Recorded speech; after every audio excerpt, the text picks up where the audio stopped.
Every time the pressure rises, we play better. Yeah! Let's go take down the trail. An Ultiworld subscription gets you closer to the players and personalities you care about with game video, in-depth written and video analysis, He's going to take off deep, but what he does is very simple. documentary shorts, And we've played Brute Squad before, and it just feels a little bit harder to lose this year. and a whole lot more. To get your subscription or learn more, go to ultiworld.com/subscribe. This game is brought to you by Spin Ultimate, proud to sponsor Ultiworld's 2020 college coverage. Visit Spin Ultimate on the web at spinultimate.com. Hello and welcome back to Milwaukee, Wisconsin. Ultiworld's live coverage of the D1 College Championships continues right now in the fourth round of the day, and we have a fantastic matchup for you out of the men's division. It's Florida State taking on the University of North Carolina in a game that very possibly could decide the pool. Florida State comes into this game 1-0. They've got a win against Oregon, a very important win. Although Oregon was the 4 seed in the pool, they are certainly not a 4 seed caliber team. It's a team that probably would have been the 3 seed overall and had a 1 seed in a pool had they not finished behind Western Washington at Northwest Regionals. So FSU comes in with a big win, and this is UNC's first game of the day. I'm Charlie Eisenhood alongside Ian Toner. Very happy to be here with you on this sunny afternoon in Milwaukee. And Ian, these are two teams that know each other very well. They've played a lot of times, not only this year, but in the past couple of years, and we're in for a great matchup. What should we be watching for, and what are some keys to the game for these two squads? Well, great to be here with you as well, Charlie. Things to keep your eyes on in terms of Duff's defensive efficiency. I want to see them value the disc a little more than they have so far today. Taking a look at their matchup against Oregon Ego earlier this morning, they had about a half dozen huck turns that were generally unforced and that they didn't need to pull the trigger on. So if you're going to be able to execute and cash in breaks against a team like Darkside, you need to value the disc and take higher percentage shots. Another thing for Duff to keep in mind is placing a lot of pressure on Darkside's resets. Any chance you can get to make it hard for Snell or Nethercutt, or make them work a little harder than they have to get that reset, that's just going to do good things for your defense and tire out that offense. All right, there we go. Game on. We see Florida State in white. They will be pulling to start this game, UNC in their classic black jerseys. And we are underway here. North Carolina looking to get things started on the right note here on offense. And it's John Nethercutt, a name that if you follow the college division, you will know well at this point. And Nethercutt with a low throw to start things off, looking for Ben Maxon, and there's a call, and it's going to be ruled down by the observer. So a first throw off of the centering pass is a turnover for North Carolina. So FSU will have a great opportunity to open things up with a break. Charlie, walking around out there just before the game started, it was hard to get a read on exactly where the wind was blowing. Typically in stadium setups like this, you do tend to see a kind of swirling wind setting, so there could have been a little bit of adjustment involved there. As we watch Andrew Roney throw a scuba right into the defense, and UNC picks up where they left off as FSU turns it right back over. Oh, and a huge layout block from Florida State, so some quick back and forth here, and now a shot from Chris LaRock into the end zone for the Florida State score. No call on the play, so that's going to be a break for Florida State to get things started here, and it's a quick 1-0 for FSU. Not the smooth start North Carolina's offense was hoping for. Not time to panic yet either, but those are some uncharacteristic turns that you're seeing from the North Carolina offense here. Well, and we talked in the preview podcast and earlier this week about how Florida State may have a disadvantage because of the scheduling, having to play Oregon and UNC back-to-back, really considered the two best teams in the pool other than, of course, FSU themselves. And that may well be true. It remains to be seen whether we see fatigue from Florida State late in this game. But right now, I think we're seeing some early jitters from UNC. This is their first game, and that was their first point of the tournament. Absolutely, and there's definitely something to be said for shaking those nerves and a little bit of that postseason rust off and having that first round under your belt. not to mention that first round being a convincing win over a strong opponent in Oregon Ego. So UNC's offense will look to right the ship here as the pull rolls out of bounds. Nice pull by Florida State. It rolls out of the end zone, the side of the end zone. They'll put it in play from the front cone. So it'll be John Nethercutt walking the disc to the front cone. Nethercutt inside backhand ahead. Gets it immediately back. Goes through the cup into the hands of Aaron Warschauer. Now bounces out to the outside for Norman Archer. Right back to Nethercutt. Ben Snell gets his hands on the disc for the first time. We'll talk a little bit more about Snell later in this game, but first, a big shot from Nethercutt. He was looking to Archer, but he put a little too much on it. And Archer never had a chance, so another turnover from Nethercutt, and FSU with another chance with the defensive line on the field to put a score on the board.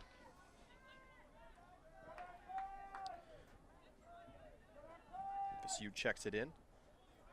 Quick swing to Bobby Patterson. Patterson keeps his feet in bounds.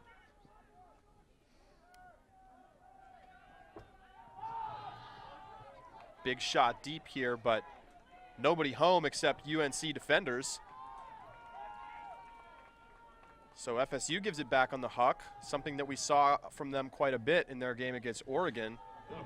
Yeah, and it's funny that you mentioned that, Charlie, because those hucks last game were coming from Chris's brother, Drew LaRock, and that time we see that one coming from Chris.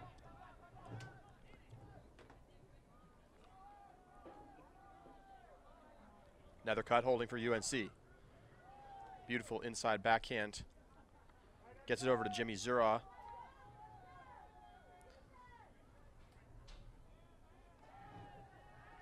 You can hear the cries of man from the Florida State sideline as they look to transition their defense. Ben Snell looks to the end zone, but a travel call on Snell maybe rounded the corner a bit.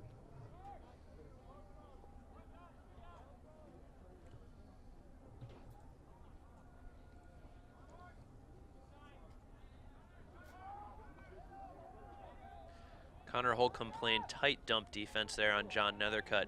He is not afraid to be especially close to his mark, something we saw last game against Oregon Ego, but UNC punches it in here, Charlie. And that's what you're looking for if you're UNC. Get a point on the board. Really helps the butterflies go down once you score.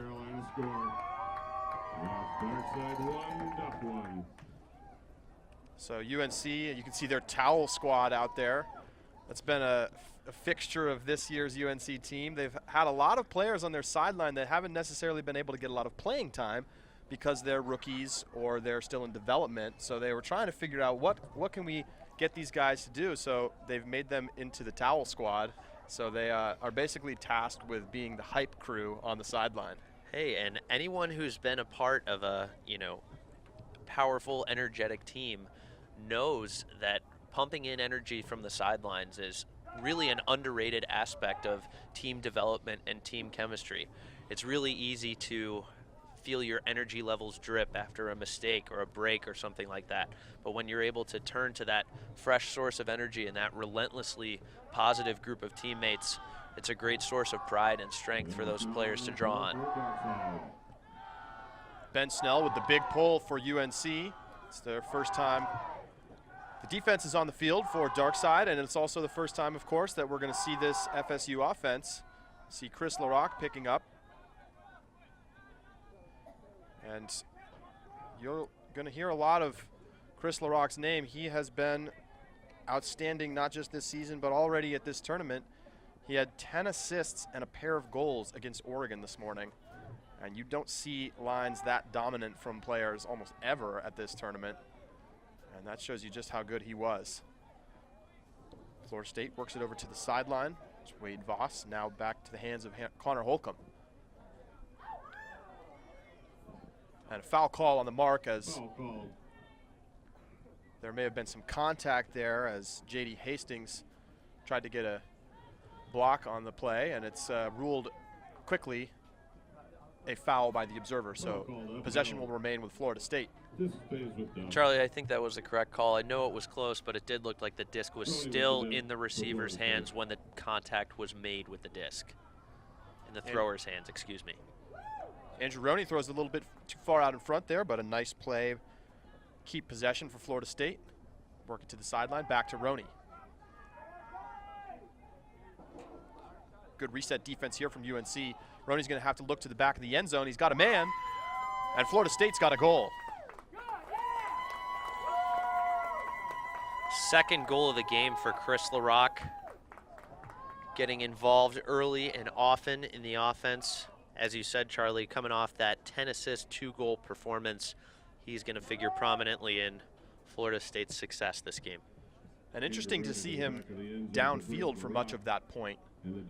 Be interesting to see if UNC is trying to force him downfield and keep the disc out of his hands, make him into a cutter rather than a thrower. Yeah, he typically starts in that center handler position in Florida State's spread offense, but you know, like a lot of great strategists understand that the best move is to push star players away from their greatest strength. So putting him into a situation where he may not be the most comfortable is something to experiment with, but LaRocque is a very versatile player in his own right, so we'll have to see how much success that actually brings for North Carolina the rest of the way. Absolutely, one of the most well-rounded players in the division. Has had his name near the top of the Player of the Year conversation for a lot of this season, and for good reason. He has been the backbone of this team, not only on the field, but as a leader off the field. And if they're going to do well this weekend, it's going to be because of him. Nethercutt catches the centering pass for the UNC offense. He's looking deep, and he's shooting deep. And Aaron Warschauer is not going to get there. Backside turnover. So another turnover from John Nethercutt here early. FSU looking for their second break of the game and to add to their advantage here in the early part of the first half. And a low throw there from Florida State, and it's a quick turnover, and it'll be a short field opportunity here for UNC to hold. And Charlie, you think about the first turnover of the game, which was Nethercutt throwing that swing into the ground. It was the same direction, throwing a flick towards our camera direction. You got to wonder if there's a stiff wind that's going across the field from our direction. And you can see some of those flags whipping in the background as we watch UNC throw another turnover. Dark side turnover. And the wind is blowing sort of away from the camera and also a little bit from left to right. So you're going to see perhaps a little bit easier scores coming to this right-hand end zone. Chris LaRocque holding for Florida State. Puts up the big backhand into coverage. Two defenders and a beautiful play down in the far end zone from UNC. That's Norman Archer getting up and pulling it out of the sky. Bounces over to Jimmy Zuraw. Zuraw steps into a big lefty backhand. Warschauer still unable to come up with it. Had better position than Andrew Roney, but Roney makes a great effort to get up over the top there on Warschauer, and he'll walk over to the disc and pick it up to put it into play for Florida State. He answers back the other direction into double coverage, and it's knocked away. So some interesting huck decisions here early, Ian, for both teams. And you know, I hesitate to call this a pattern throughout the division, but as I've been watching some of these early round games, teams have not been afraid to pull the trigger. For instance, take a look at the UCF Texas A&M game, which just wrapped up, and UCF emerged victorious and is in a advantageous position to take Pool B. there were 6 huck turns in the first 2 points of the game alone. I feel like there's a little bit of nerves involved, a little bit of anxiety, some eagerness to contribute and unleash some of that energy to contribute to the team. If you're just joining us, you're watching Ultiworld's live coverage of the D1 College Championships. UNC in black, trailing Florida State in white, 2-1. UNC's offense on the field right now. We see another turnover up to this right to left direction. That was Ben Snell putting a little too much on that flick. So now Florida State picks up near midfield.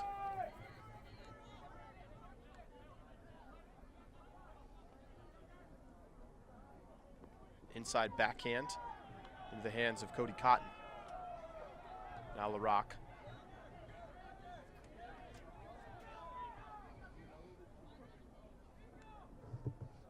And now stoppage on the field. I believe a pick was called here.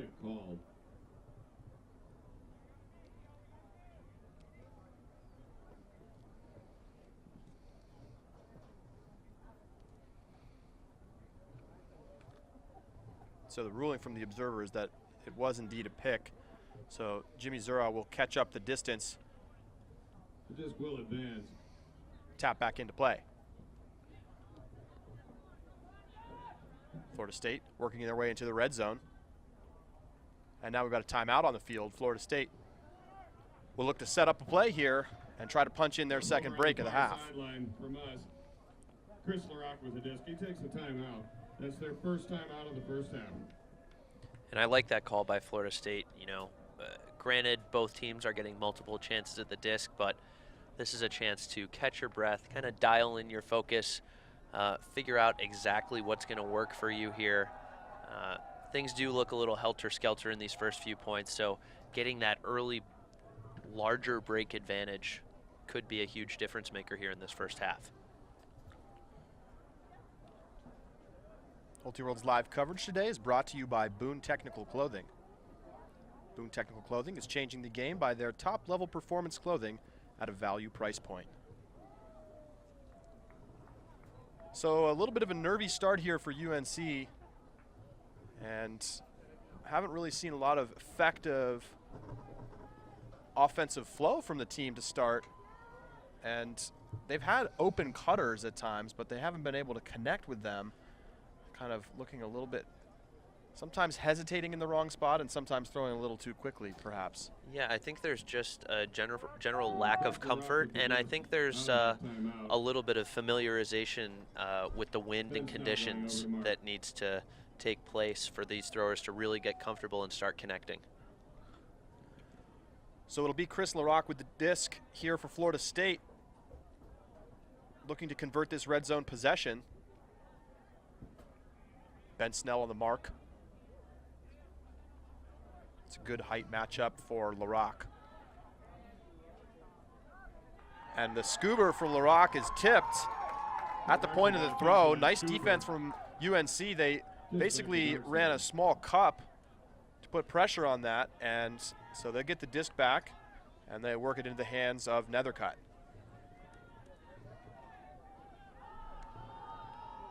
Nethercutt fires a huge flick. He's got Snell down there. It's going to be contested, but Snell goes up to get it, and he shoots into the end zone for Jimmy Zura, who drops a point-blank throw.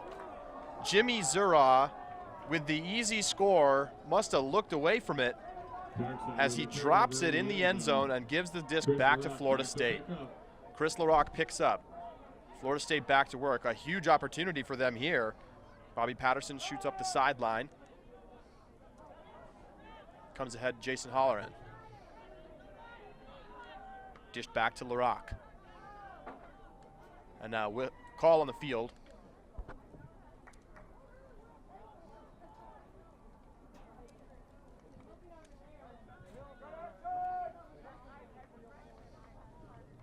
Call away from the disc. LaRock still with the disc for down. LaRock checks it back in. Good downfield defense from UNC. It's really been putting pressure. Now LaRock forced to put it up into the end zone. It's going to be 2-on-1 in favor of UNC, and it's an easy block for North Carolina. Aaron Warschauer goes up to get it. Warschauer swings to Nethercutt on the far side.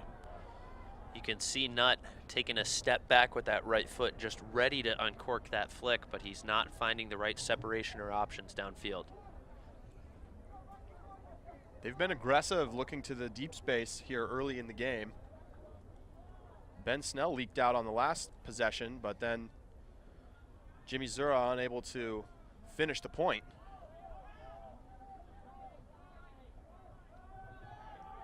And there's the big flick again.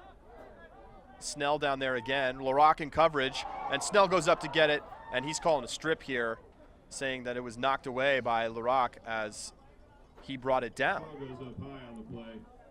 There is a call. Charlie, you and I both had a fairly solid look at this play from the backside.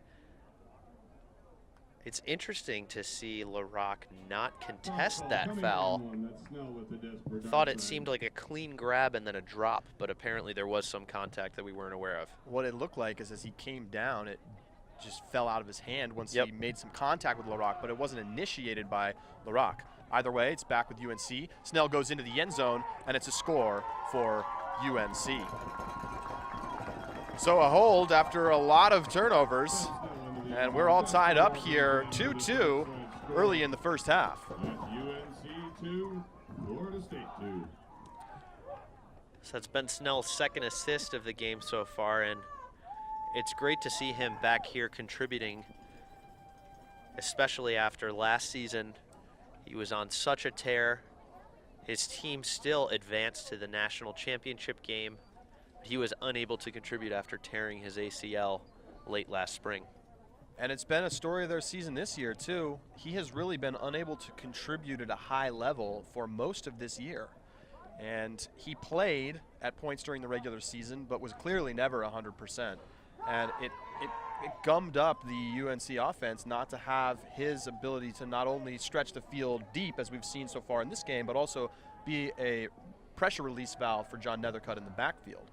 And from all accounts, he finally started to feel consistent and healthy. And at regionals, they put the screws to UNC Wilmington, who came in as the favorite and really took them out of their game and easily won the region going away. Quick note about Wilmington, they were in a much tighter game than expected against Cornell in the previous round. We'll be excited to tweet and share the results of their 4:30 matchup against Colorado later this afternoon.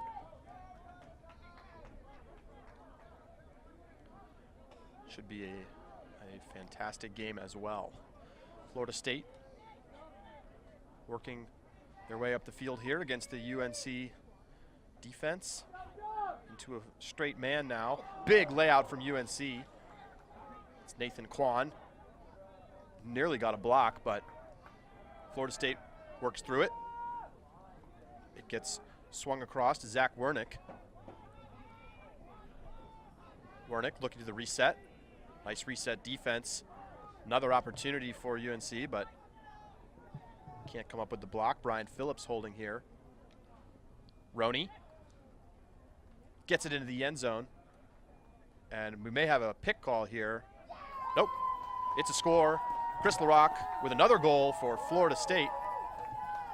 Andrew Roney into the end zone once again for Chris LaRock.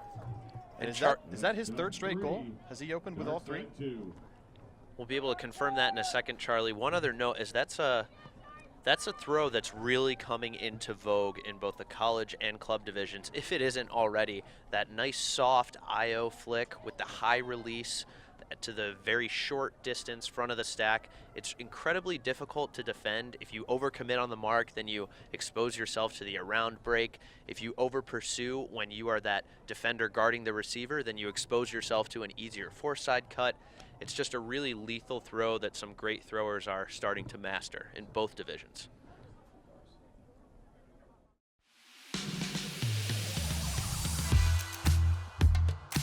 What does it mean to be powered by Savage? It means we become part of your team.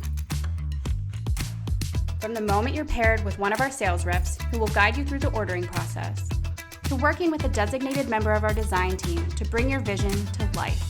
Every step of the production process happens in-house, from printing your gear on our Green Line fabric made from 100% recycled plastic bottles, to cutting out every piece and carefully stitching it together by hand.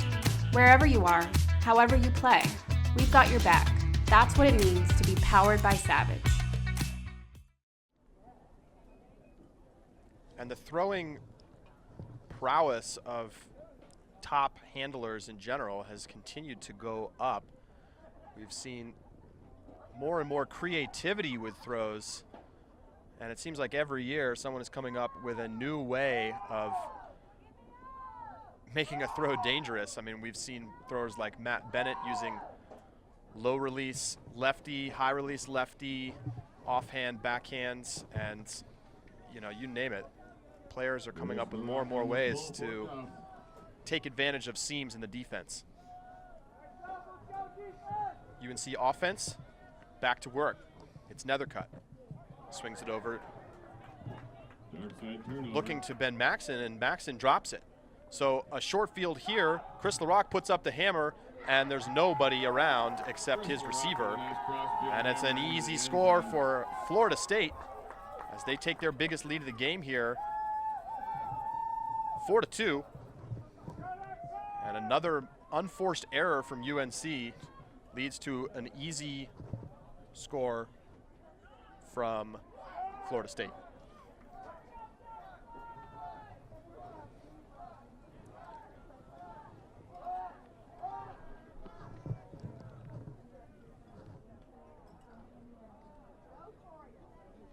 So some continued nerves perhaps for UNC. They haven't really been undone by suffocating defense from Florida State, but rather they're just not connecting on sometimes basic throw and catch, which is you got to be able to catch the disc. Yeah, and it's hard to attribute that to anything other than anxiety and settling down and getting accustomed to the environment, whether that be the weather or the general pressure of the national setting. And let's just take a quick check here at Chris LaRock's stat line. Coming off the 10 assist, 2 goal performance, so far he has 3 goals, an assist, and at least 3 blocks on our stat sheet. That means he has been directly involved in every Florida State score. And it's good they have him this year. Last year, Chris LaRock famously missed nationals for a wedding, and Florida State underperformed, as you might imagine. So they're glad to have him back. John Nethercutt finds some open space for Ben Snell. Snell goes straight up the sideline.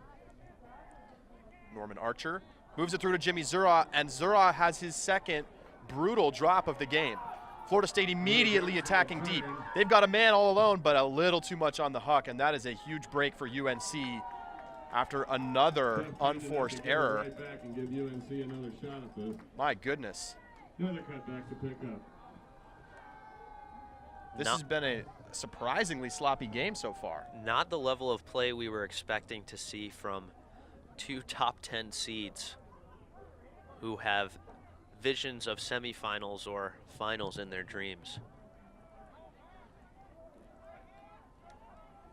Both of these teams absolutely have national championship on their mind. Florida State ended up with a number 6 seed overall, but you could make the case that they deserved something much higher. And Charlie, I think you're noticing both teams making a concerted effort to keep the disc off of this near flick side sideline. Despite the fact that that's the break side of the defense, I've seen throwers on both teams so far look off open swings or maybe even just slightly challenging swings, perhaps intimidated by the wind that's forced a couple turnovers already. And a nice throw into the end zone for John Nethercutt as UNC holds and gets back within 1. That's a dark side score. That's UNC 3, Florida State 4.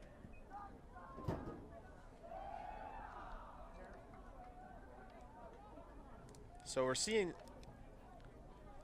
a lot of zone looks and junk looks from both teams trying to keep the pull plays at bay. So far it's worked. We haven't really seen a whole lot of quick offensive work from either team. It's been sort of a grinding game so far with a lot of turnovers on most points. You know, call me crazy, maybe in the interest of mixing things up.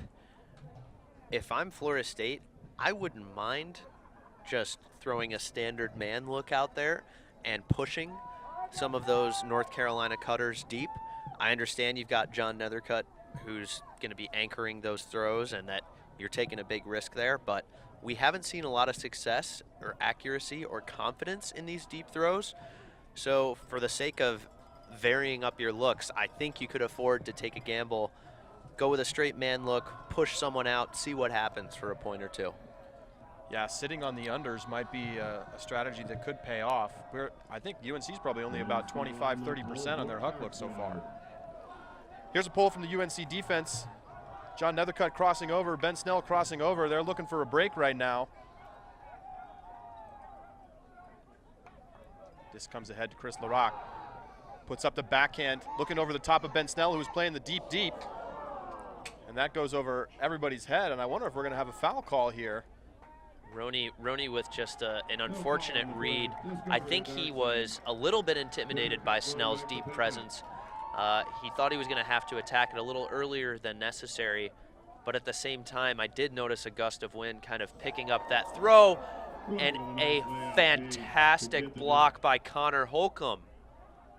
That's an unbelievable play. Almost had the Callahan, was right on the goal line when he made the layout catch block. Reminiscent of a block he had against Oregon last game when Oregon was making their comeback against Florida State. Florida State was backed up against its own goal line playing defense, and he got a filthy layout block from the hands of Will Watkins, who thought he was about to catch a break goal. Break side throw into the end zone for FSU.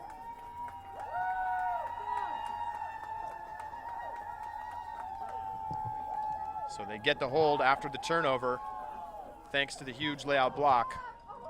Chris Larocque into the end zone. Zach Wernick brings it in for the Ducks. And it's Zach Wernick with the score for FSU, and what do you know, another Chris Larocque assist.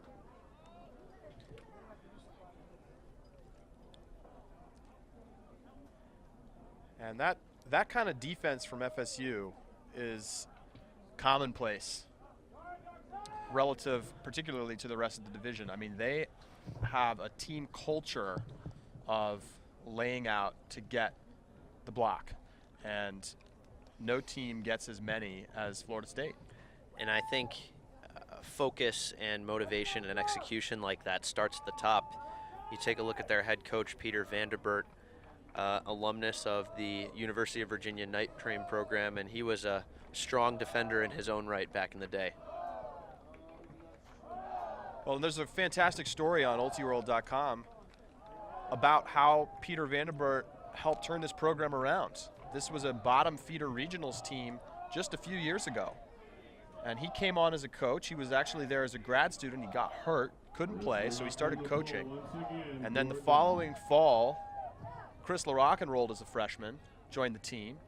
Didn't have a whole lot of playing experience, and the two of them together have built this team into a real powerhouse, and they've got a chance to win this pool and get a bye into quarterfinals with a win here against UNC. It's one of the great things about the accessibility of our sport. Players being able to commit themselves to the game at a certain age, and with enough determination, they can have an impact and make it to the largest stage. Nethercutt holding. Out to the sideline for Archer. Strike cut from Nethercutt, gets it back on the sideline. You see Nethercutt hesitant to throw that swing back to this side of the field. I understand the mark had shifted a little bit, but I've seen him get those swings off before. You got to wonder if he's a little intimidated by this wind. Well, and of course he had the throwaway on that same directional throw on the first point of the game. Nethercutt with it on the far side. Stoppage after a collision downfield between Ben Snell and his defender. Zeraw trying to find room. Nice reset defense, and there's the swing from Nethercutt. Gets it into the hands of Matt Guchohannes.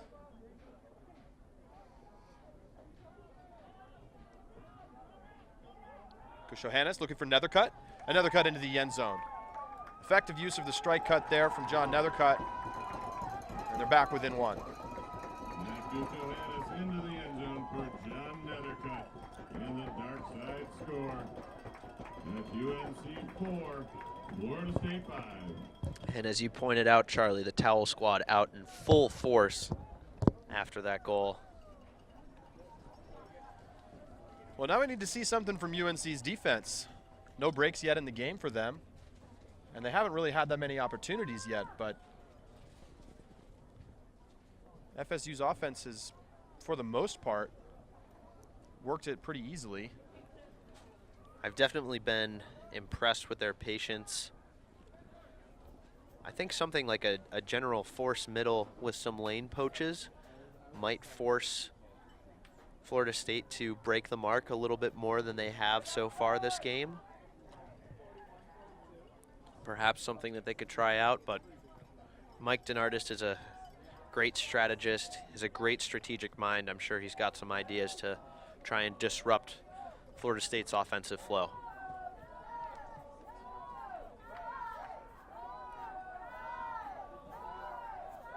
Ben Snell once again on the pull for Ben Snell puts up the pull, lands right at the front of the goal line and bounces in, and Florida State gets to work. Again, we see that sort of inside lane poach, and it's a quick turnover from Florida State. Maybe a miscommunication downfield, but either way, it's a short field here for UNC. Nethercutt again on the field here as UNC looks to tie the game. This is a huge opportunity. He gets to walk it up a bit to where it went out of bounds. Hammer. All alone. And it's a goal for Justin Moore, and UNC ties the game at 5s. Just when we were wondering when we were going to start seeing some UNC breaks, we're able to see one on the board here. Jonathan Nethercutt pulling some double duty. And Justin Moore has quietly had himself a strong first half with an assist and now his second goal for North Carolina. Yeah, great job by Moore knowing where John Nethercutt likes to throw it and getting open out into that break side space.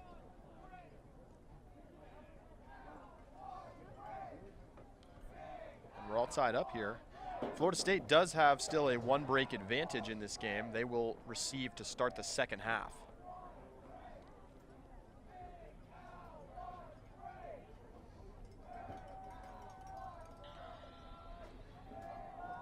If you're enjoying our coverage today, consider throwing a small donation in the Ultiworld tip jar, which you can find on ultiworld.com/live, where you can also follow news, scores, and of course our live video coverage.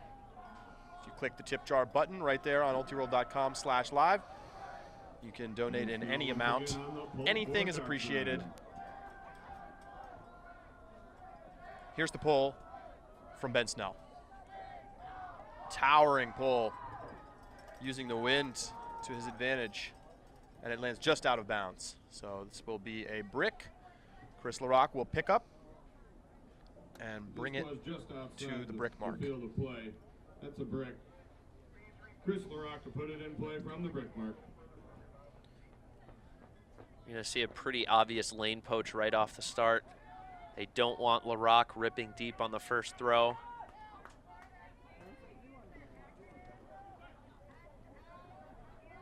Again, we see the offense pinned out on that far sideline, and now we've got a call.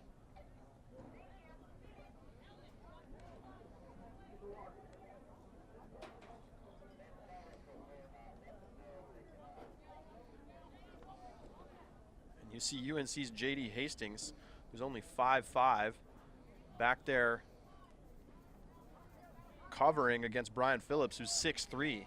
But that shows you how much belief they have in Hastings to shut down handlers. Oh, and a beautiful poach block in the lane. A spectacular play from Vikram Sethuraman, who just read the play and jumped into the lane and was able to get a hand on the huck.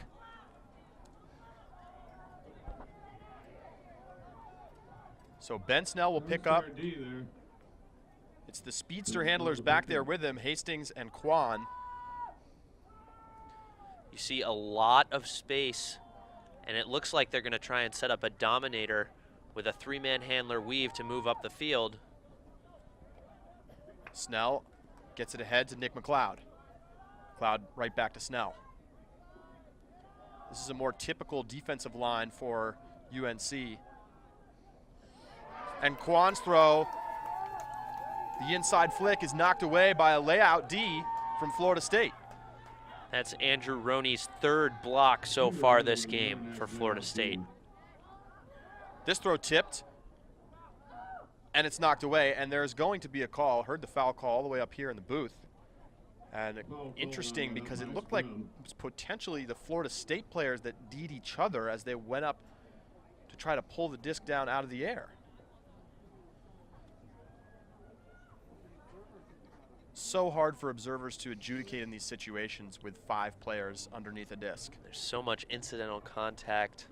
Hard to tell who's launching at which moment and who's interfering with the space above other players' heads. Out of all that, And it looks like the disc is going to stay with Florida State. it is Duff's disc.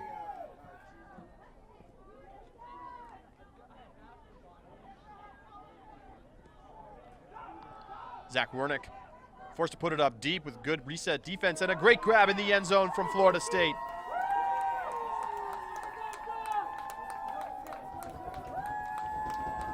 FSU retakes the lead 6-5. That's Connor Holcomb, one of Florida State's deep threats. He's had a strong start to this tournament as well, registering a nice block earlier this game and figuring in a number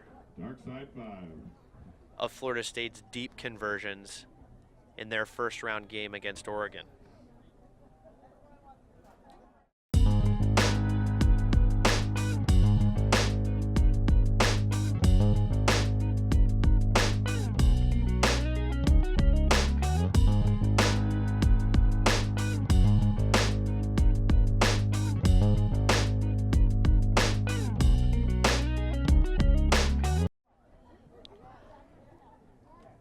If you want to keep up with scores from around the games this round and for the rest of the weekend, follow on Twitter at UltiWorldLive, or of course on our webpage, ultiworld.com/live. We'll try to get some score updates in as well. Interestingly, in this same pool, Maryland up 7-5 on Oregon right now. And that could really shake things up.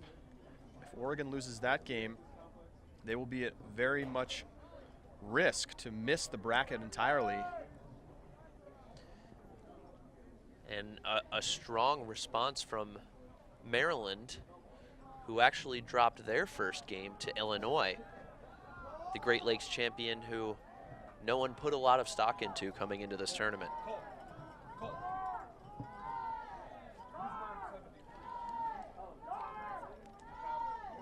So the pull is up from Florida State. Another cut. Takes the centering pass. Near sideline for Snell.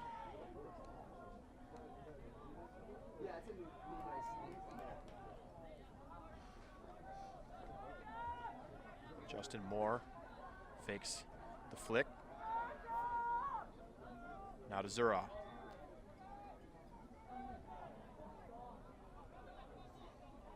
And a foul is called. And something that you're seeing here that some of our listeners have and viewers have tweeted in about is Nethercutt having a little bit of difficulty getting open in the dump space when he's matched up against players like Connor Holcomb. He's doing a very good job keeping his eyes on Nethercutt's hips and mirroring him, not giving him much separation. And just as we say that, Connor Holcomb is Johnny on the spot with the layout upline block. Another beautiful play. Holcomb has just had a fantastic game so far, especially on the defensive end, and Florida State looking to extend the lead back to 2. Chris LaRock on the sideline. Goes up the line. Now into the red zone, FSU. And another call on the field will halt play.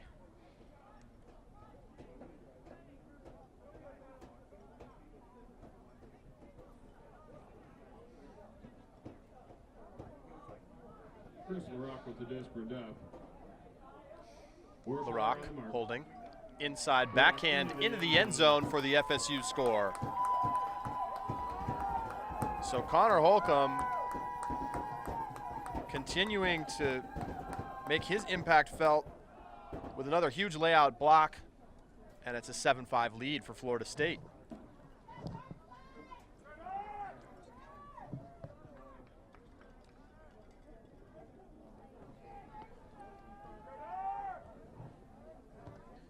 Hard to tell from up here, but I think that was Zach Wernick in the end zone for the Duff score.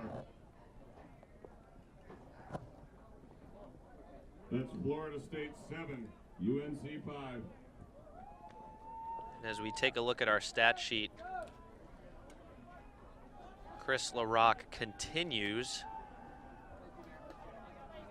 to influence a number of Florida State scores. So far, he has tallied 3 goals and 3 assists.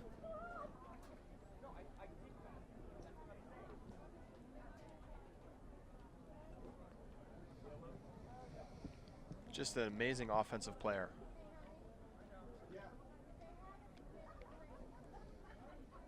And what I've always been impressed by about LaRock is his poise. Just never seems to get rattled and comes up with the big play when the team needs it.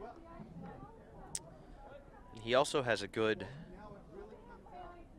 finger on the pulse of the team, at least as an outward observer, having seen him step into huddles and take control of huddles. He's knows what the team needs to hear at specific moments in time.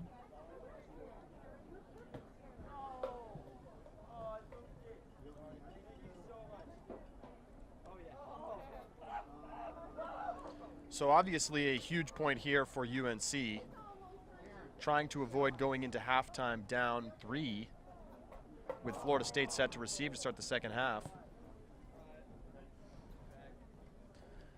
Taking a look here, trying to figure out how much Florida State has or hasn't stacked this line, trying to get a look at the players on the line.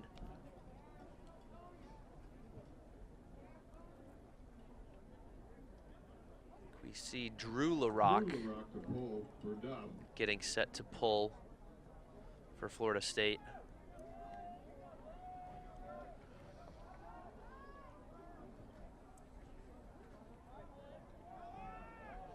Another cut to get things started here for UNC. Trying to call his shots, and now going to take a deep shot looking for Aaron Warschauer, and Warschauer's all alone. Personally, Charlie, I think that might have been blown defense on Florida State's part. They started with a flick force and a man trapping and poaching that lane to take away the flick huck, and then the mark suddenly dropped off, giving Nethercutt a wide open backhand huck down the middle of the field. I think there might have been a little miscommunication on the handler defense that blew the entire scheme for Florida State. So really, essentially a one-throw goal for UNC, and that's exactly what they were looking for.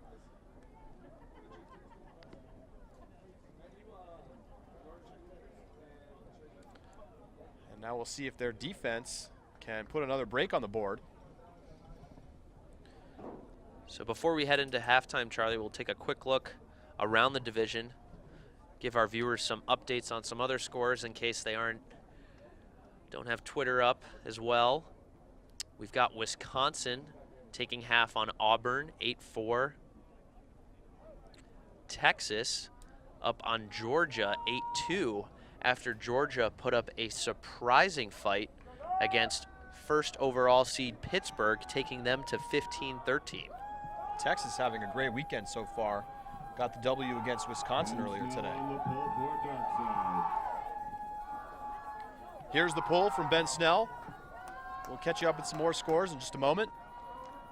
Florida State looking to close out the half here. it's Chris LaRock.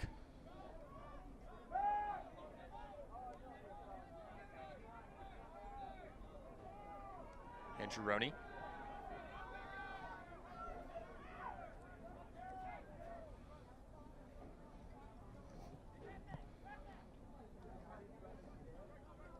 FSU patient, just working up that far sideline. Now they'll look for the swing.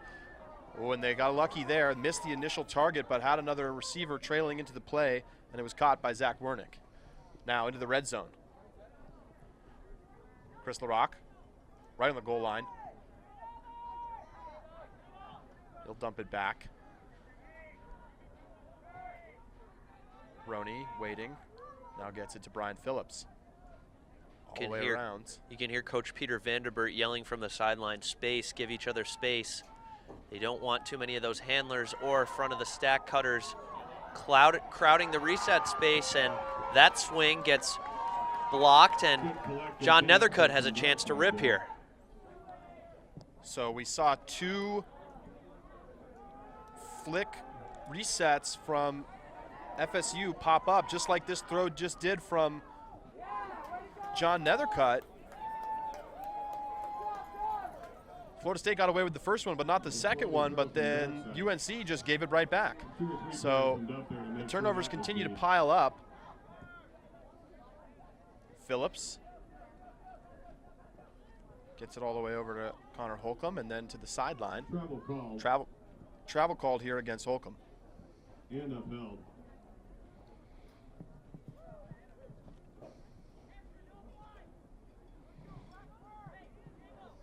Disc is coming back to Connor Holcomb. In on 2. Justin Moore on the mark.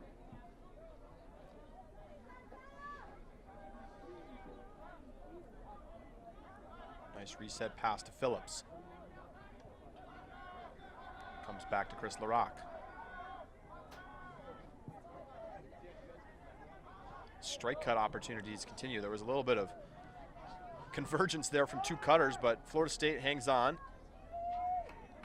Bobby Patterson looking deep.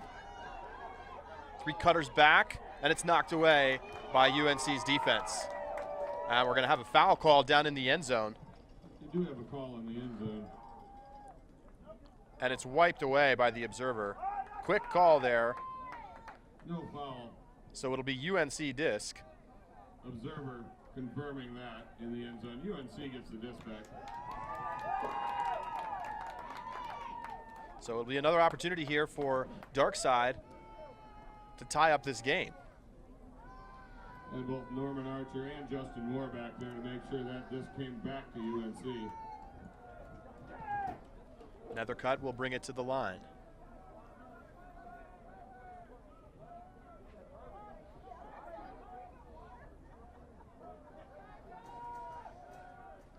Nice strike cut from Hastings. Now looking to get the swing off, and he does. Finds Archer. Back to Nethercutt. Nethercutt thinking deep. Now putting it deep. He's got Nick McLeod. McLeod catches it just outside the goal line. It swings to Archer. Back across to Snell. To Archer. Nice transition defense from Florida State. And UNC is going to take a timeout and talk it over. Norman Archer with the disc for Darkside. He'll take a timeout for UNC. That's their first timeout of the half. John Nethercutt still having to work to get open and catch some of those resets, but now that he's had a number of touches, it seems like he's really starting to find his form and get comfortable with these deep shots. And it's remarkable to see him from a flat-footed position fire up these 65-yard throws on a line, and just takes a couple of steps. Wind notwithstanding. Yeah. And that's the power that flick hook has. But he showed us earlier that he can do damage with the backhand as well if you give him the look. As he, on the previous offensive point, put up the first throw backhand to the end zone for the score. I'm really surprised that that's not a more common strategy against UNC, just forcing him to go to his less dominant throw. That's not to take away from his throwing prowess on the backhand side. We know he has that capability, but you also know how deadly the flick is. I mean, it's been unbelievable to watch. Even on the turnovers, he's been putting the disc out in front, never really hanging it up. It's just beautiful throws down the field, and so really a little bit into the wind often. Teams can learn from what Colorado Mama Bird did in the national championship game last year, which was just a lot of backhand forcing that really neutralized Nutt's impact on the game. Here's another cut, and he throws the flick, and he gets it into the end zone. And Ben Snell scores another goal for Snell, and it's a tie game here, 7-7, and Towel Squad going crazy. And it's worth noting that UNC fans in the crowd also have towels. A lot of parents getting in on the action. They're interested in stealing that 8th man award from the on-field Towel Squad.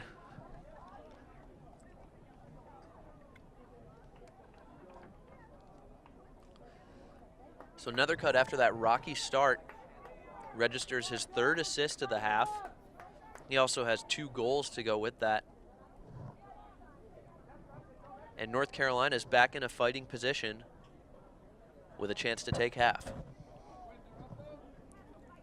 Yeah, it's been a little bit of a bumpy road here for UNC to this point, but they staved off FSU's opportunity to try to take half up 8-5 with a quick score. And then they just battled that point, really, until they were able to open it up with the Nethercut flick huck and tie the game at 7. But FSU still does have a 1-break advantage, and if they are to score here, it would be a huge point because they will receive to start the second half. We see Snell and Nethercut staying out there for consecutive points to try and earn the break here for Darkside.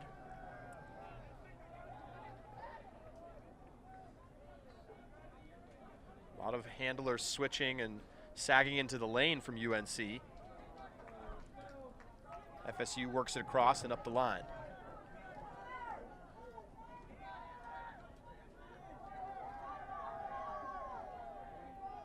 North Carolina transitions to man. Nice through pass there to Connor Holcomb. Now floated over the top to Roney. Another cut on the mark. Roney, shoulder fake, now gets it to Chris LaRock. LaRock, smooth backhand to the break side.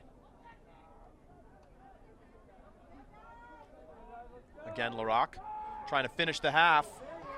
And the beautiful break backhand into the end zone will take Florida State to half. He hits his brother, Drew LaRock, with the score. And it's FSU 8, UNC 7 here at the conclusion of the first half. Let's do our multi-point check-in on Chris LaRock's stat line. Looking through Florida State scores from the first half, we've got 3 goals and 4 assists, not to mention at least 3 Ds tallied on our stat sheet from Chris LaRock in the first half alone. So he has a hand directly in 7 of the 8 FSU first half points, and that will take us into halftime. Florida State leading UNC 8-7. We'll be back in 10 minutes for the start of the second half. You're watching UltiWorld's live coverage of the D1 College Championships.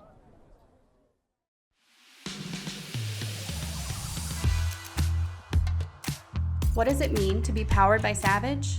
It means we become part of your team.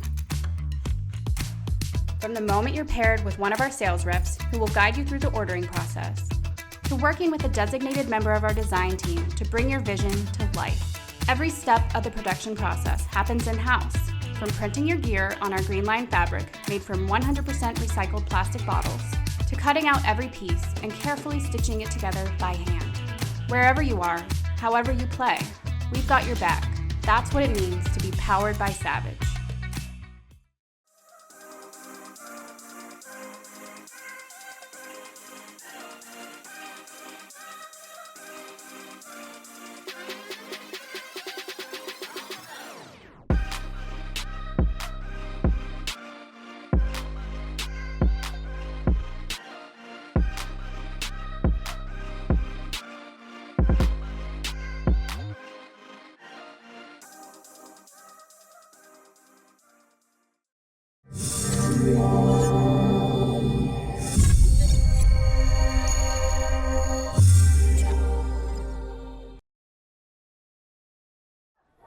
Welcome back to Milwaukee for the second half of this Florida State UNC game. It's UNC pulling to FSU to get things started.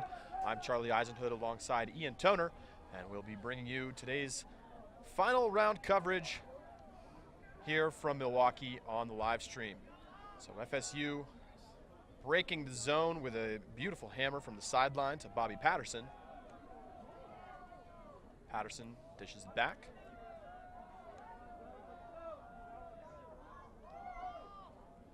And a call on the field. Andrew Roney with the disc here for a old bobble and now a drop.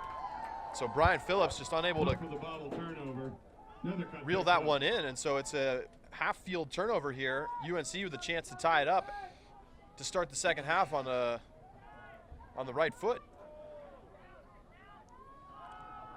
And a huge, towering blade is going to come down in the hands of Norman Archer. And Archer throws a scuba into the end zone.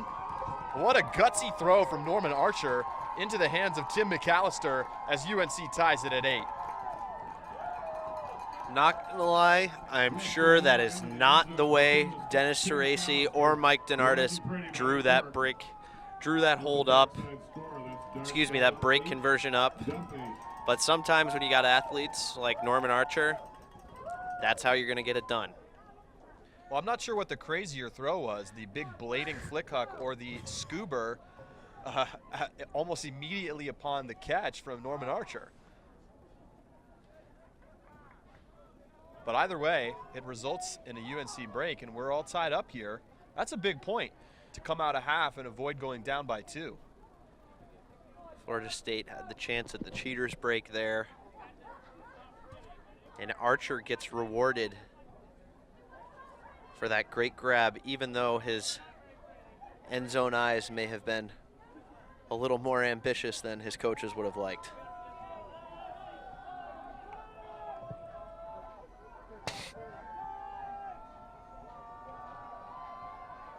So Ben Snell getting set to pull for UNC dark side.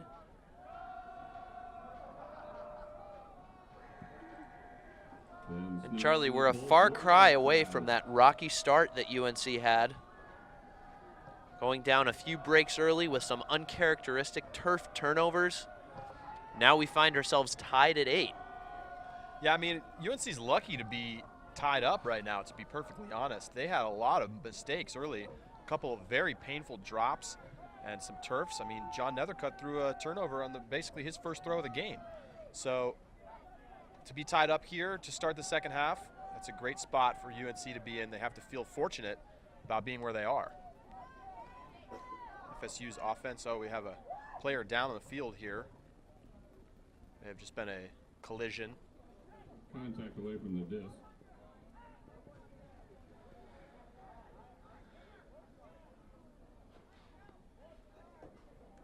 So tap back into play. FSU down in their own corner, and it's a turfed throw and a quick score for UNC.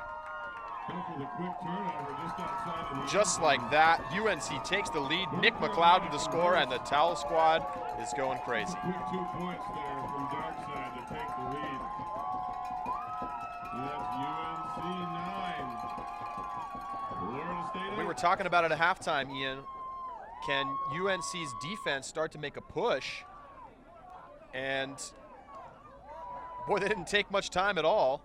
They, of course, got a little help here from Florida State, but just like that, a couple quick attacks, and the energy is very high right now for UNC, and they're in front for the first time this game. Definitely not the start we were expecting to see from Florida State's offense in this second half. A few execution errors on their part that had not bothered them earlier in this game or even in their previous game. But their sideline energy is still high, with the Seminole chop awakening to compete against UNC's Towel squad. The FSU parents sitting on opposite side from the UNC parents. So a nice right-left pan of cheers. And Snell once again on the pull. Worth noting, we're only 16 minutes from the hard cap. So, excuse me, from the soft cap. And so that may end up coming into play here in this close game. A little backhand force in a zone from UNC. Looking to try and contain Florida State's throwers on that sideline. Perhaps forcing any throws that challenge that cup to pop up. FSU stuck on that sideline right now. They get a little bit of distance with the swing pass, but a nice job by UNC's quasi-cup here to prevent throws from coming back to the middle of the field.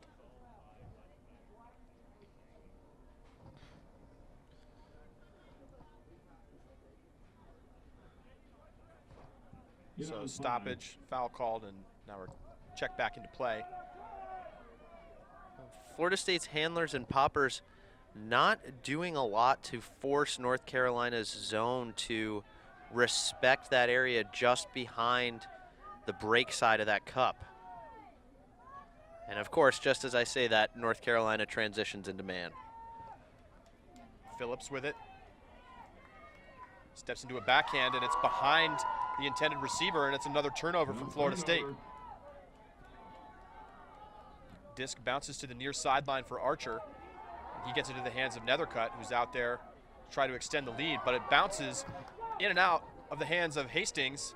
Looked like it went straight off of his chest.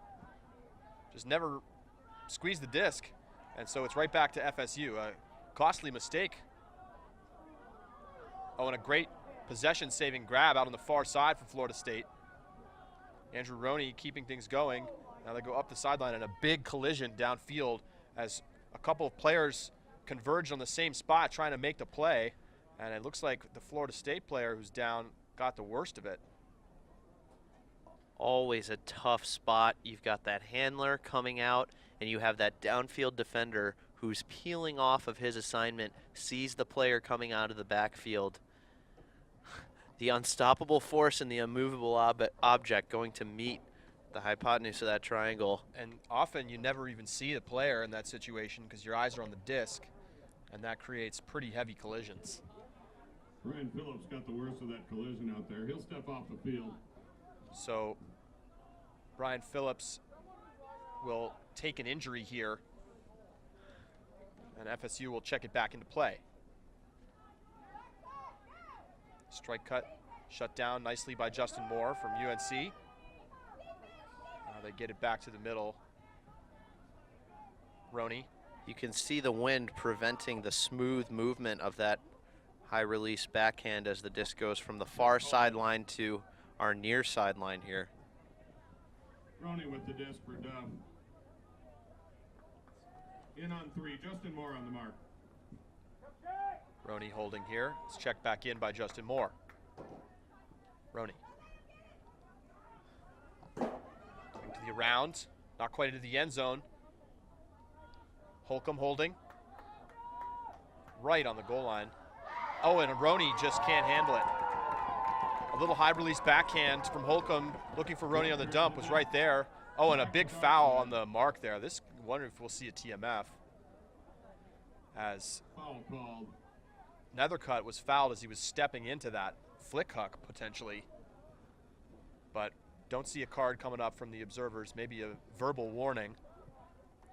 Holcomb could see it in Nethercutt's eyes because Nethercutt had just locked eyes with Norman Archer and was signaling for him to go deep as he wanted to pull the trigger.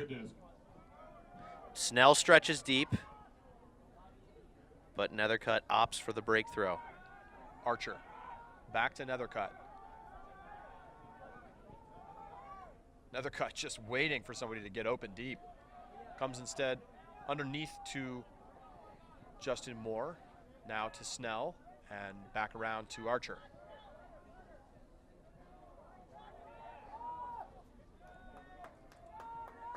Archer and Snell working it back and forth, and Ben Snell takes a timeout, doesn't like what he sees downfield there was a lot of standing around going on. We'll take a timeout. So timeout on the field with UNC holding a 9-8 advantage and looking to extend the lead. Charlie, if UNC can punch this in, that'll be a quick 3-0 run out of halftime for Darkside. Definitely not what we were expecting after Darkside was having so much trouble generating turns and finding any kind of efficiency on the defensive side of the disc. Ultiworld's live video coverage here from the D1 College Championships is brought to you by Boone Technical Clothing. Boone Technical Clothing, passion, performance, price. So the UNC offense talking with their offensive coach, Matthew Scallett.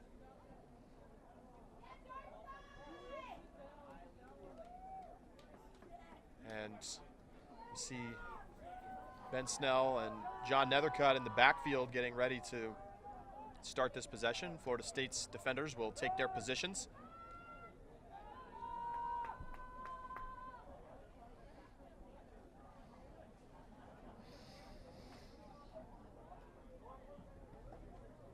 And Ben Snow with the disc out of that timeout for Darkside. Just a quick score Rock update. on the mark. Maryland up on Oregon 14-11. So it looks like they're about to close out that game as things get started back on the field here. Snell can't find Nethercutt, now gets rid of it. Oh, that was close. And we may have a stall call. We do. I think we have a stall call. Charlie, I love watching Connor Holcomb match up on He Nethercutt. doesn't agree. He's really gotten the better of that matchup so far this game, getting a couple blocks, making it difficult for UNC to get the disc back in the hands of its strongest thrower.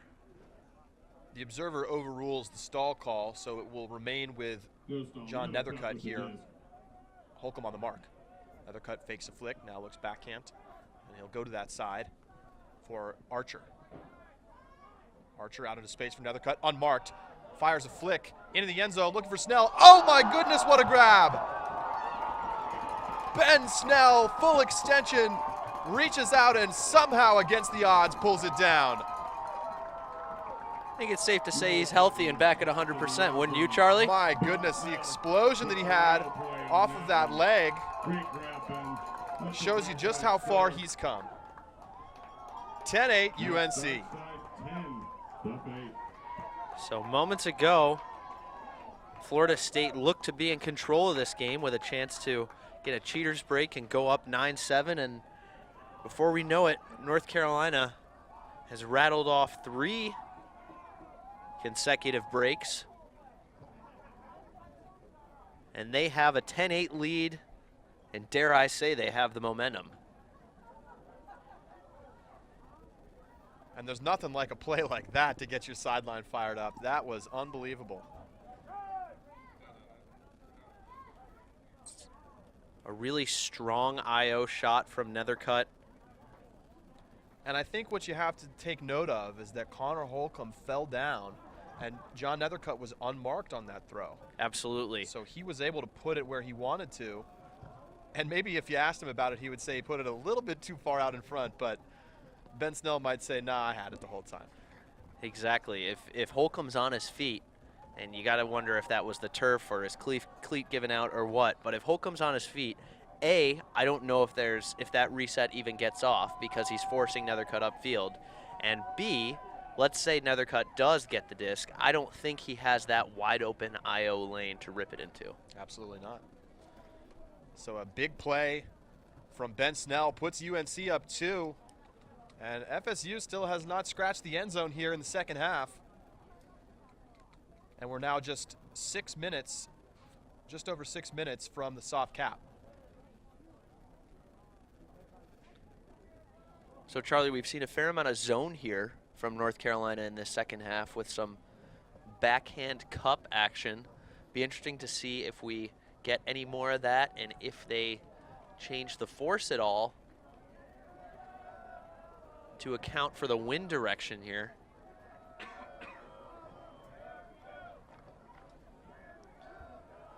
Ben Snell on the pull for Some of our viewers engaging with us on Twitter have some thoughts to share about UNC's cup, thinking it could be a little more aggressive and a little more physical, especially with the crashes on the high stall.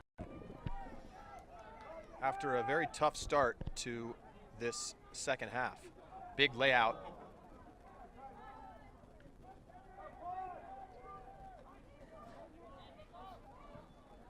Brian Phillips holding here. Hastings on the mark on a pick call downfield is going to stop play. Disc will stay with Brian Phillips.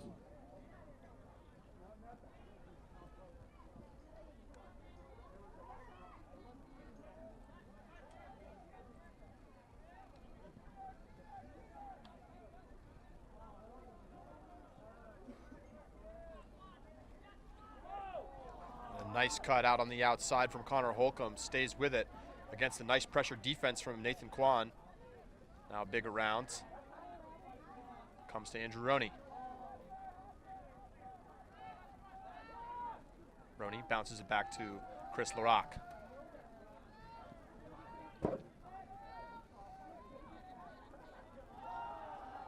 Larock looking deep. Big layout. And a block in the end zone, but we may have a foul call or at least an injury. It looks like may have a cramp from the Florida State player and getting some quick stretching from his UNC defender. Vikram Sathuraman doing a great job battling to maintain position, keep his shoulder inside. I believe that's Drew Larock's shoulder. Both players going with full extension to chase down that disc and hoping that Drew Larock just dealing with a cramp here. Looks like a cramp.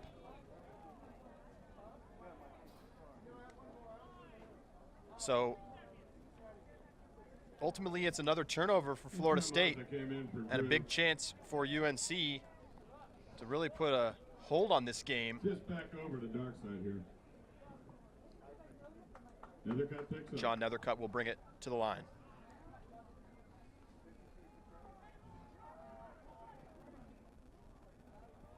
Nethercutt steps into a huge flick. He's going to challenge Andrew Roney down there, and that's turns out it looks really just like a punt. I think there was a high stall, and he had to get rid of it. Didn't really have a cutter down there. Better to make Florida State go 70 than chance a swing into the wind. I agree with that. Florida State gets it back on the Nethercutt Huck turnover. They'll shoot back. Nethercutt goes up and gets it. Takes it away from Connor Holcomb. And that's a strong thrower in Chris Larock trying to unleash that throw. And you saw how much he had to fight the wind just to get it to go 40 yards. Hastings back to Nethercutt. Nethercutt, beautiful break side flick over to Kwan.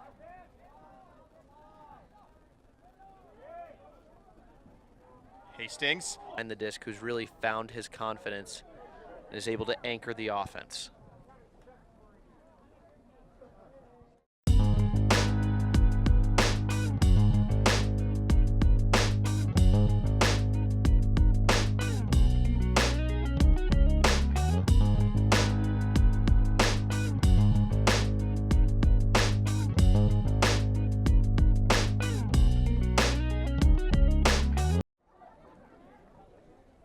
And you think back to the beginning of this half, Florida State had a couple of bad turnovers, and UNC caught some lucky breaks, and that totally changed the tone of this game.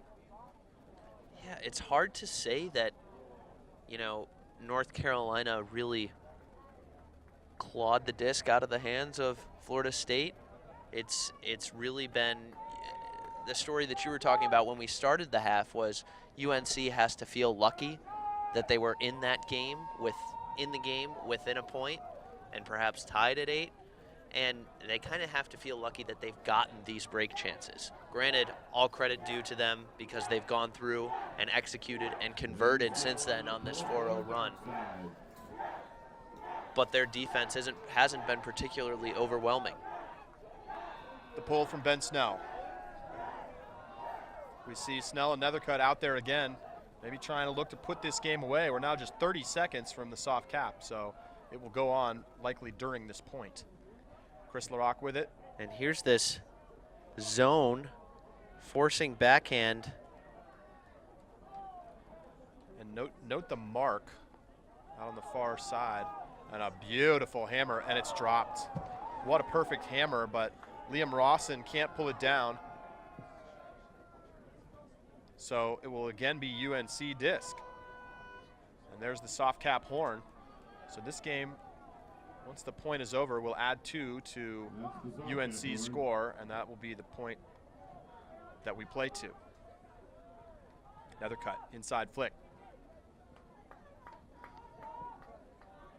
Another cut, just field marshaling this UNC team right now. Another inside flick, and it's dropped. Nathan Kwan was wide open, and the disc went right through his hands. So mistakes from both teams on very catchable discs. And it will be Florida State disc once again. And it's a big break for FSU. Chris LaRock. Again, we see UNC in this zone.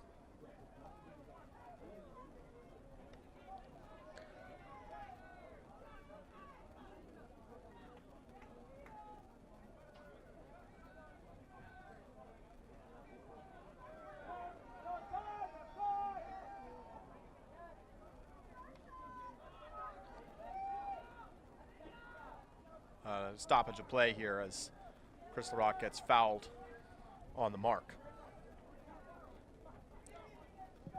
Florida State seeming pretty content to take these open force side throws, not challenging the break side of this zone very much. See UNC now dropping back into a man defense. Another hammer fake from Andrew Roney. Has to get rid of it, and does so. And the much smaller Nathan Kwan unable to make a play over the top of Brian Phillips. Good to see Phillips back out there after that collision earlier this half. Injury on the field. Connor Holcomb steps off.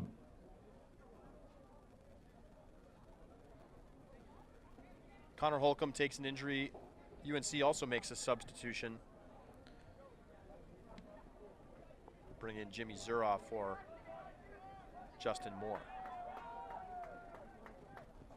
Andrew Roney ahead to Chris LaRock.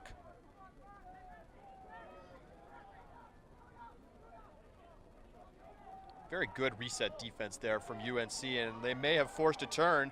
Indeed they have, and the disc goes 25 yards the wrong direction. So a disastrous turnover for Florida State, and it'll be a short field for UNC.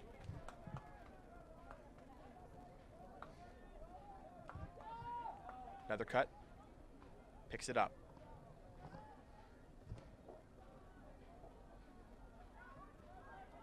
Zuroff, another cut. Another cut, steps into the backhand, into the end zone. And it's another score for North Carolina, dark side. Another cut into the end zone for Nick McLeod. In the UNC score. Nick McLeod punches it in, and it's 5-0 run to start the second half for North Carolina. At this point, as the soft cap is on, you gotta wonder if Florida State's even gonna get on the board here in the second half. Yeah, the way they've been playing, they've just been giving the disc away far too much, and Chris LaRock has disappeared from this game. I mean, you think about the way he was playing in the first half, it's all we could talk about, and has done nothing of note. He's thrown a couple turnovers here in the second half. This backhand force and zone just forcing Florida State out of their comfort zone. It's not specifically high pressure, not forcing you into a stall 8, oh crap, no one's open, but it's definitely breaking up the traditional flow of the Florida State offense. And it's slowly pushing them over to that sideline. What they're doing is they're putting they have the mark, and then they have an inside lane taking away the IO flick, and they're marking up on the reset handler on the break side. And that makes it almost impossible to get the disc horizontally back over to the middle. And what I think is really worth noting is that UNC did not use this defense once during the regular season. We have never seen this. And Mike DeNardis has talked a little bit about this with some multi-world reporters, that they've been saving some defenses specifically for nationals because last year they felt so heavily scouted, and I think that's part of the reason that they lost to Colorado in the national championships. And it's fun to read about and hear about the gamesmanship that goes on between UNC and UNCW, teams that see each other so often in that region. They face each other off. They face off at conferences. They face off at regionals. Last year they also squared off in the national championship tournament. And it's just interesting to see what they do and don't share before certain points of the season. And as you just mentioned, it seems that UNC is learning some lessons and holding some tricks up its sleeve and not revealing its hand until the final stages here in Milwaukee. And I have to say, despite the better defense, or at least the more effective defense from UNC in this half, Florida State has also just been throwing away the disc and dropping it, and that's just cost them, especially with some of the shorter field turns that they've given up. Rock out to the sideline.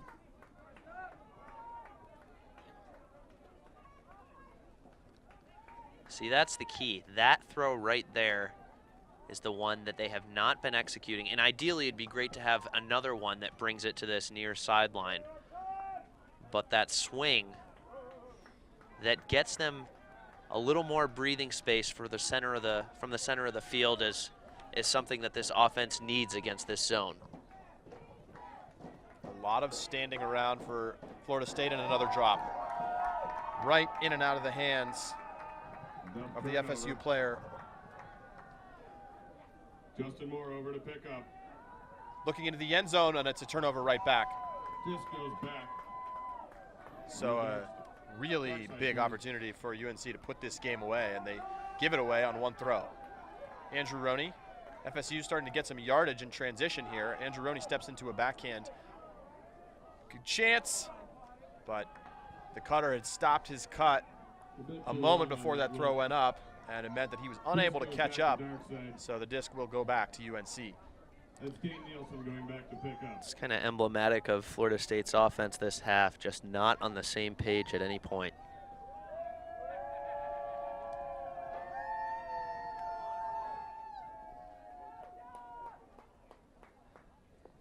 So check back into play. You see a lot of the younger players out on the field for UNC, and Ben Snell drops the disc. So the veteran can't come up with it. And we've just seen more drops in this game than I've seen in any college game in a very long time.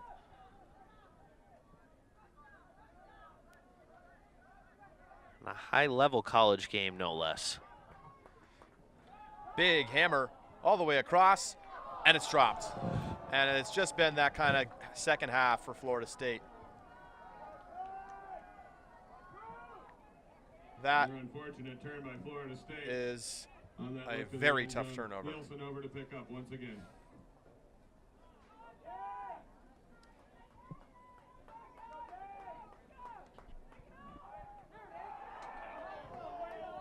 And it's a Callahan for Florida State. So after all of that, after the Chris LaRock drop in the end zone just moments ago, it's a Callahan, and Florida State gets on the board for the first time in the second half with a defensive score.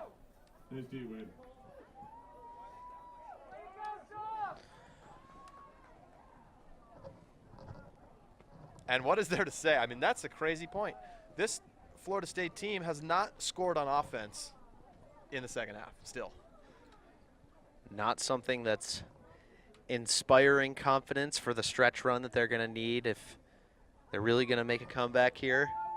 Time ticking down. We have about 11 minutes left until hard cap. Still well within reach at this point. That said, they will have to play much better than they have. But we've talked about momentum shifting plays like the Ben Snell layout catch. A Callahan there are few things in Ultimate that can fire up your team more than a Callahan.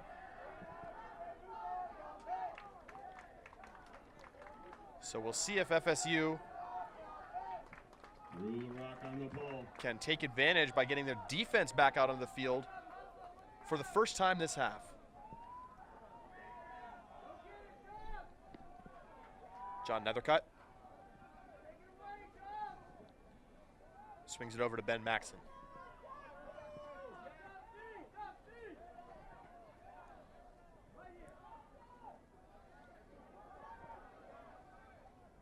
Nethercutt ahead to Warschauer.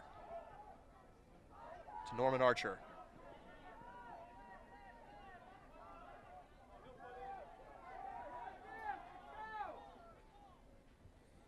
And a pick is called. Disc in the hands of Nethercutt.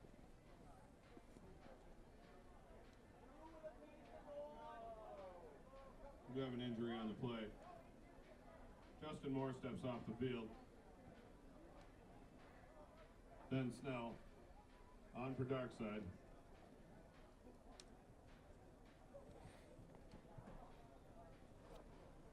Long stoppage here.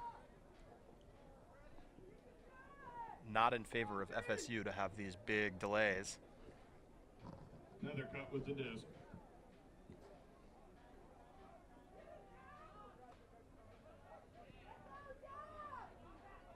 Warschauer back to Nethercutt. Right now, there's a lot of John Nethercutt holding the disc and looking at the gutters. Another pick called.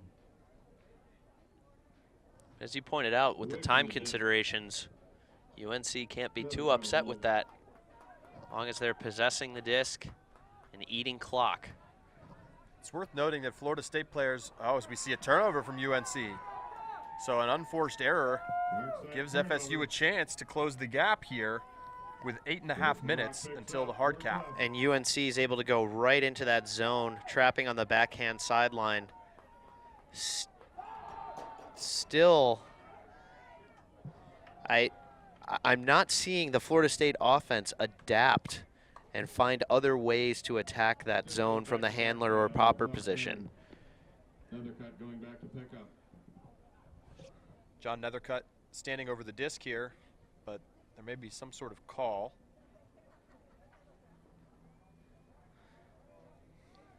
Yeah, we just saw Florida State basically just huck and hope. Stepping off the field, looks like he's injured.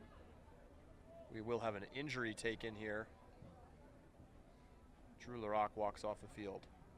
So Nethercutt will pick up for UNC.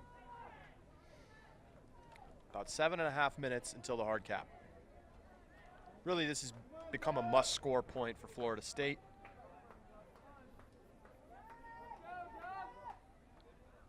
Nethercutt fakes the flick. Centers with the backhand.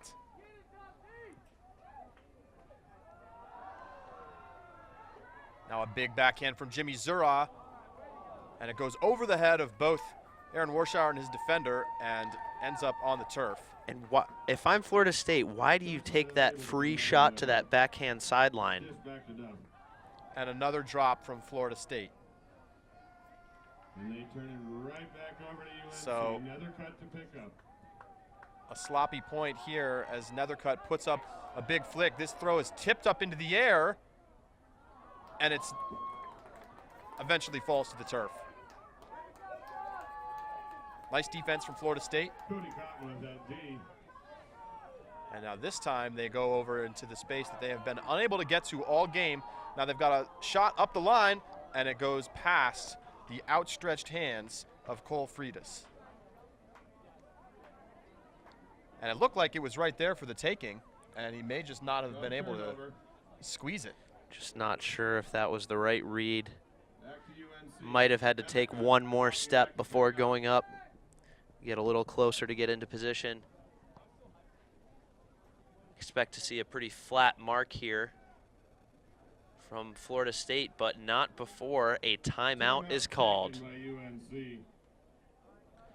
So UNC takes a timeout. That's a very smart timeout if you're UNC. Of the half. Now, just under 6 minutes to go until the hard cap. They're going to burn about 90 seconds off the clock here, maybe even 2 minutes, and that's pretty much going to put this out of reach for Florida State. A little bit of gamesmanship from the North Carolina crowd. If you have those resources, just use them to your advantage.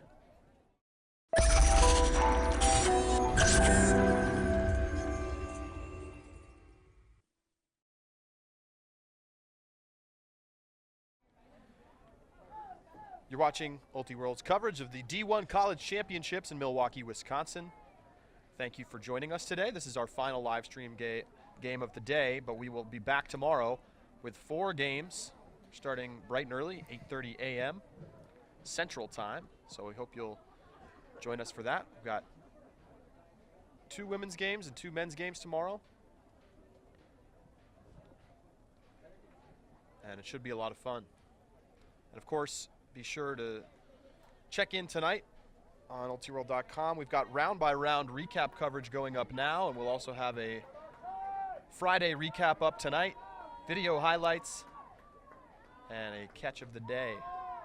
I think we know already which that's going to be. I think Ben Snell's got a case for that one. Perhaps. So, Charlie, not to look too far ahead, but as we assess today's results so far, UNC looks to be in the driver's seat in Pool C.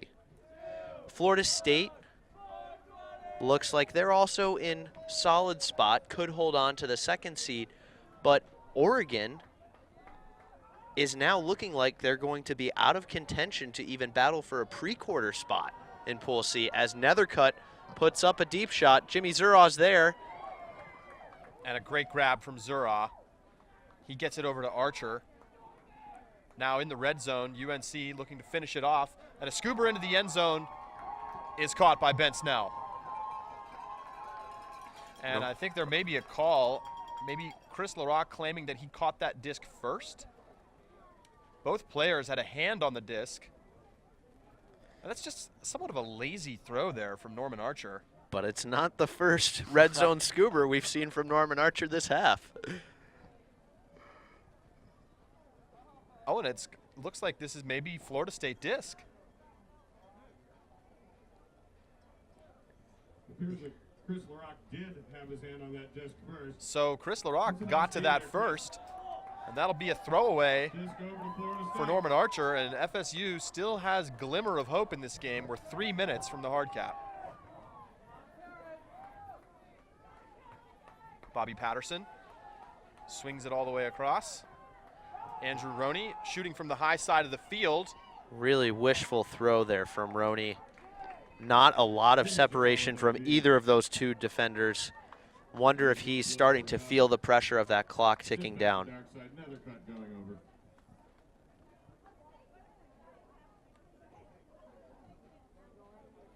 And worth noting, if you didn't already know it, Maryland did end up defeating Oregon 15-11. So Oregon falls to 0-2 on the day. They've got a loss to Florida State and now a loss to Oregon. And a turnover from UNC. But really, it's not going to matter at this point. Big layout, but an FSU score gets them back within 2.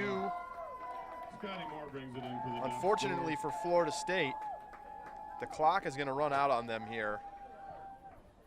Now, under 2 minutes to go until the hard cap. That's Florida State 10.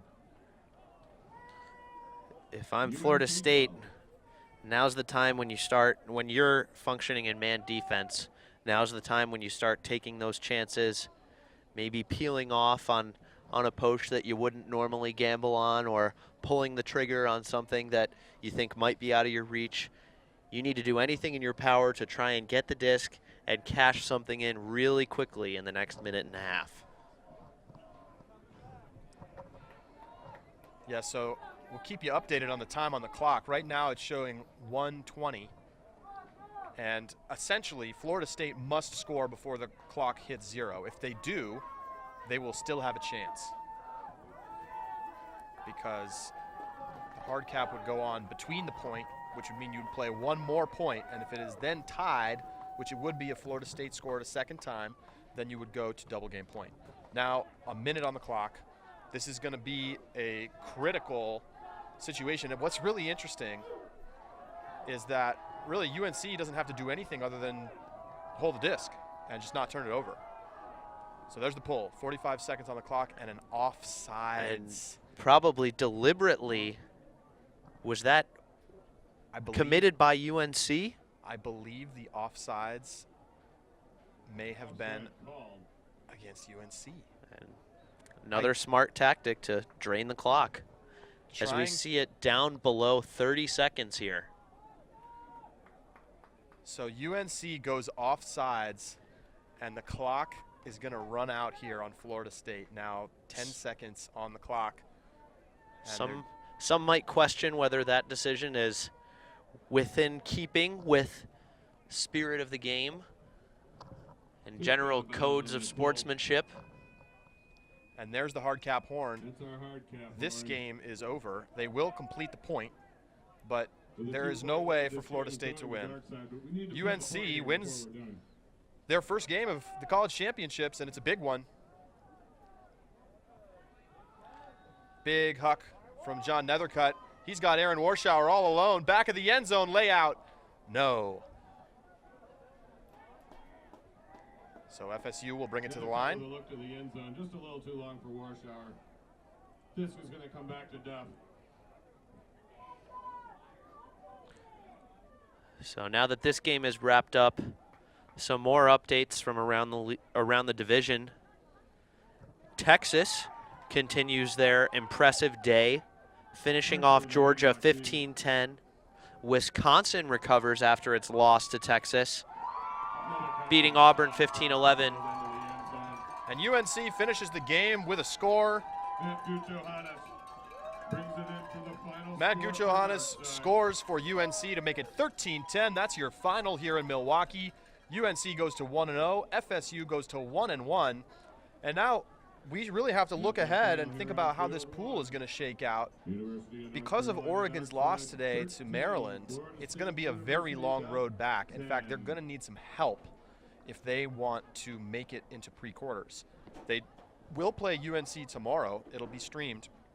And it's going to be interesting to see if that game has implications at that point, because I think a lot of people expected that game to maybe be for the pool or for seeding in the pre-quarters, but now it looks like Oregon may not even make the bracket. Exactly. They're coming into Saturday with losses to both Florida State and Maryland.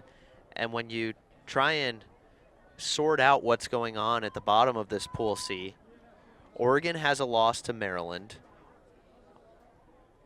Maryland also has a loss to Illinois. North Carolina and Illinois have yet to play. So there's still a few variables left in play that can determine the importance of that matchup tomorrow. Really, it may be, there may not be that many scenarios that we would consider to be realistic, but it is likely that all teams are still in play to win this pool, except perhaps Oregon. But if we see some crazy upsets tomorrow, obviously Illinois beating Maryland is a big deal, because now what happens if Illinois loses to Oregon? What if Oregon beats UNC? Suddenly they've got 2 wins. You could have some crazy things happen. Nothing is set yet in this pool of death, Pool C in the men's division, and we'll have to keep an eye on it tomorrow. So that's going to wrap up our coverage here today from Milwaukee, at least our live video coverage. Our written recap coverage continues.